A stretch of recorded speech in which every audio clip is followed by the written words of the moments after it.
PSL নিলামের প্রথম দফায় অবিক্রিত থাকলেন মেহেদী হাসান মিরাজ। কোনো ফ্র্যাঞ্চাইজি আগ্রহ দেখায়নি। বাংলাদেশ থেকে 50 জন ক্রিকেটার নিলামে আছেন। দ্বিতীয় দফায় সুযোগ পাবেন বাকিরা। সাকিব মুশফিক প্লাটিনাম ক্যাটাগরিতে আছেন। নাসিম শাহ সর্বোচ্চ দামে বিক্রি হয়েছেন। বিসিবি সভাপতি আমিনুল ইসলাম বুলবুল এসিসি সভায় যোগ দিতে কুয়েতে গেছেন।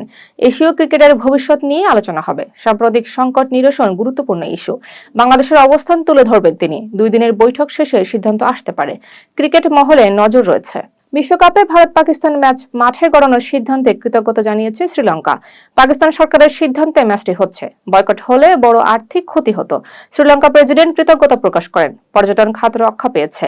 ক্রিকেট কূটনীতিতে ইতিবাচক বার্তা গেছে। সৌদি প্রো লিগের আল নাসরের বিরুদ্ধে রোনালদোর বয়কট। প্রথম 2 ম্যাচে মাঠে ছিলেন না তিনি।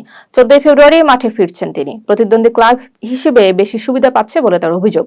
আল নাসরের বকেয়া বেতন পরিশোধ ও শীর্ষ নির্বাহীর ক্ষমতা ফেরার পরিস্থিতি স্থিতিশীল। গ্যালারিতে সমর্থকরা রোনালদোর পাশে থাকার নিদর্শন দেখিয়েছে। ক্লাব ছাড়ার ঝুঁকি আপাতত কমেছে।